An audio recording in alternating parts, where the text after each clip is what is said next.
J'espère que vous avez passé un bon week-end. Aujourd'hui, nous sommes lundi 4 mai. Donc, nous nous voyons pour le module 9, séance 2. Allez, c'est parti pour les maths. Alors, tu dois prendre ton ardoise. Et comme la dernière fois, je vais te donner un nombre compris entre 100 et 999. Tu l'écris sur l'ardoise et on voit à quelle famille il appartient. C'est bon, tu es prêt? Le premier nombre, le 358. Je répète, 358. C'est bon, tu as trouvé? Et le voilà. 358, il a 3 centaines et 58. 3 centaines, pardon. Et 58, 5 dizaines et 8 unités. 58, c'est la famille des 50. Hop, c'est parti pour le deuxième. Sur ton ardoise, tu vas écrire 285. 285. C'est bon? Allez, on corrige.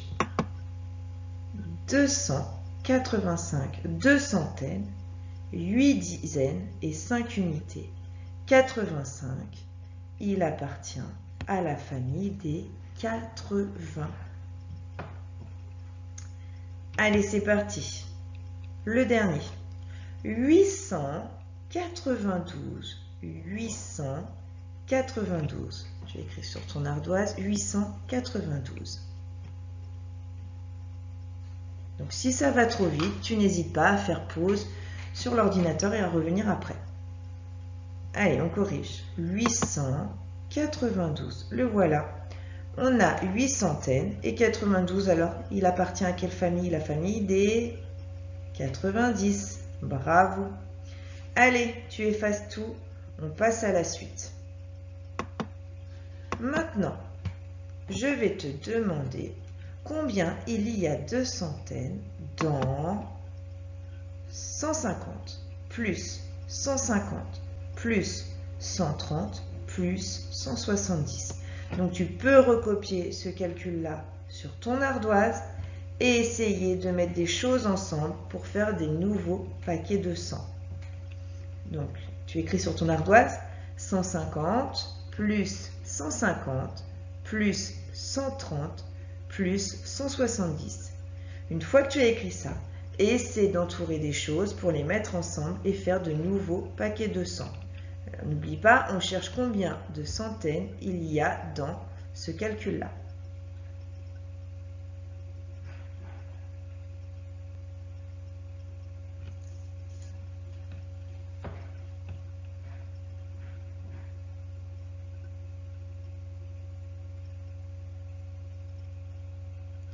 Alors, si tu n'as pas eu le temps de terminer, comme d'habitude, tu n'hésites pas, tu mets la vidéo sur pause, tu reviens après. Sinon, c'est parti pour la correction. Donc déjà, combien on a de centaines qu'on voit vraiment bien? Il y en a déjà une là, une là, une là, une là. On en a déjà 4 qu'on voit très bien. Maintenant, il va falloir assembler les nombres entre eux pour faire des nouvelles centaines. Par exemple, peut-être as-tu trouvé 50 plus 50, ça nous fait un nouveau paquet de 100. Un paquet de 100 en plus. Et ensuite, 30 plus 70. Voilà encore un nouveau paquet de 100 qu'on peut rajouter. C'est exactement comme les compléments à 10, d'accord? Quand j'ai 3 unités pour aller à 10, il faut que je rajoute 7. 3 plus 7 égale 10. C'est la même chose pour les dizaines, d'accord? On a mis un 0 derrière, mais c'est la même chose. 3 dizaines plus 7 dizaines, ça va faire 10 dizaines. C'est ce qu'on a vu la dernière fois. 10 dizaines, c'est un paquet de 100. Du coup, on a combien de paquets de 100? On en avait 4 au départ, plus un nouveau jaune qu'on a fait, plus un nouveau vert. On a trouvé 6 centaines. 6 centaines, ça fait 600. Du coup, on trouve 150 plus 150 plus 130 plus 170 égale 600. Et tu vois, de faire des paquets comme ça nous permet de compter vite. Alors, pour ce travail-là, il faut que tu imprimes ou tu fasses reproduire sur une feuille la fiche numéro 2, là, la fiche d'aujourd'hui, tu la trouves donc sur Benelu. Donc, comme la dernière fois, je te demande d'écrire une multiplication qui correspondrait à ce dessin-là, puis une qui correspondrait à ce dessin-là, et une qui correspondrait à ce dessin-là. Donc là, on cherche un produit, une multiplication pour chaque dessin, pour chaque lot de petits points.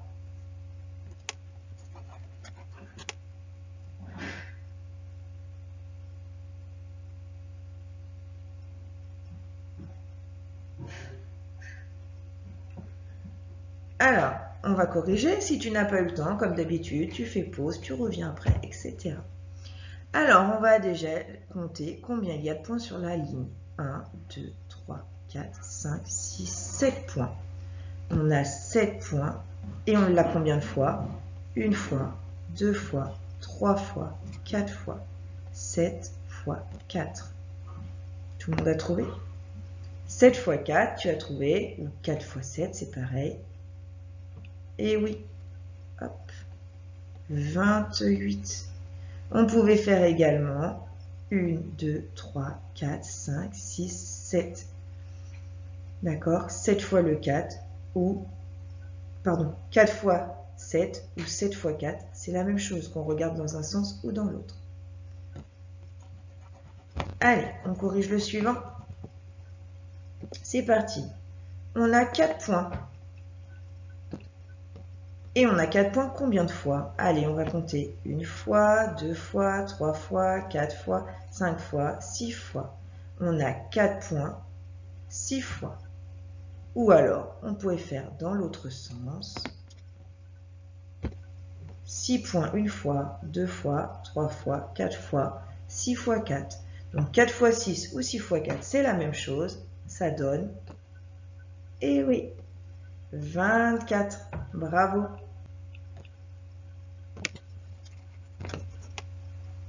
Allez, le dernier.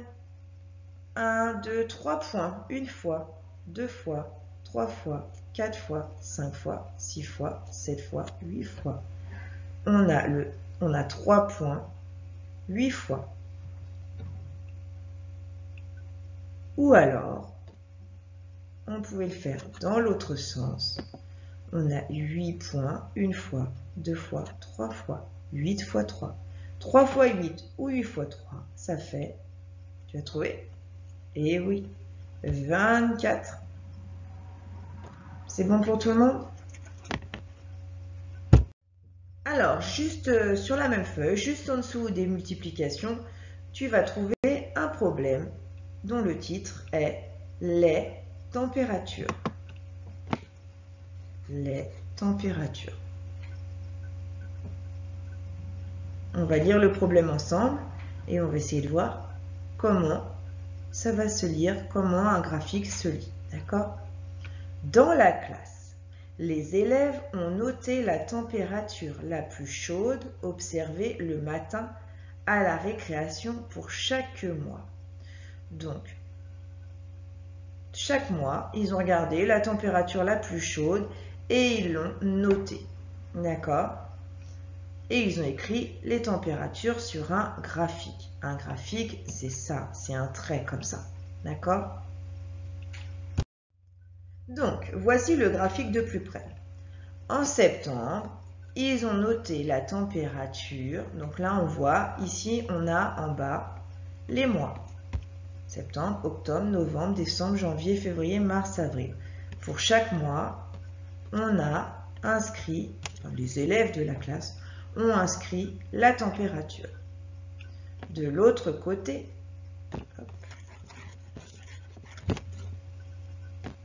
ici, de ce côté-là, ces nombres-là, ils correspondent aux températures. 0 degré, 5, 10, 15, 20 ou 25 degrés. D'accord? Donc, par exemple, en septembre, les élèves, ils ont relevé 22 degrés. En octobre, 16 degrés, etc. Une fois qu'ils ont mis le point pour chaque mois, ils ont relié les points entre eux et on a ce graphique des températures. Donc là, on voit ça. Hop, je vais enlever ça. On voit que ça descend.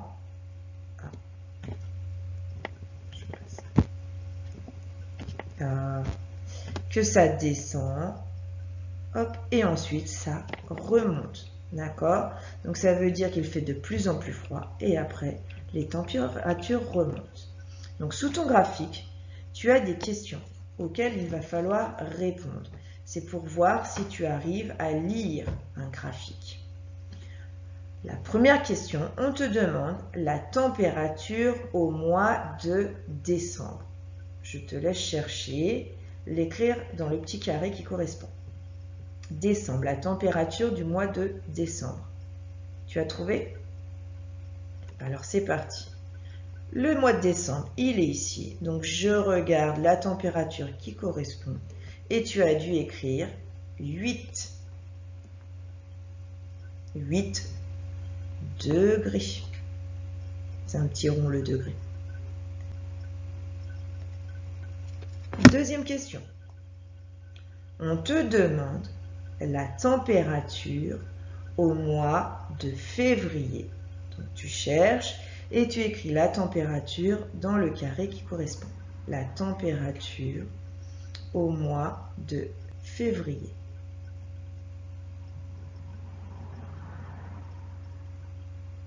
C'est bon, tu as trouvé?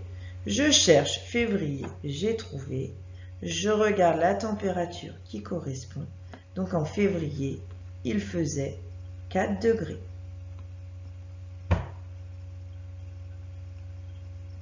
C'est bon? On continue? Troisième question.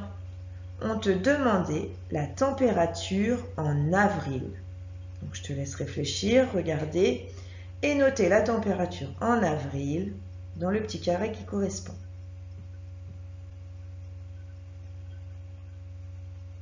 C'est bon? Avril, il est ici. Je regarde la température qu'ils ont notée pour avril et ils ont noté 15 degrés. C'est bon? Question suivante. Maintenant qu'on sait bien lire un graphique et trouver les températures pour chaque mois, on te demande le nombre de degrés perdus entre octobre et novembre. Le nombre de degrés perdus entre octobre et novembre. Déjà, on va repérer octobre. On va repérer novembre. On va regarder la température. En octobre, il faisait 16. En novembre, il fait 9. En effet, il fait moins chaud. On a perdu des degrés. On vous demande combien de degrés on a perdu entre les deux.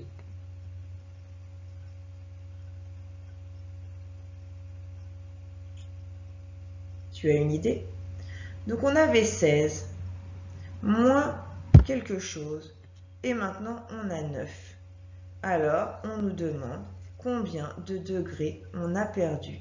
Combien il y a de degrés en moins entre le 9 et le 16. Tu as trouvé? Et oui, on a perdu 7 degrés. Puisque 16 moins 7 égale 9.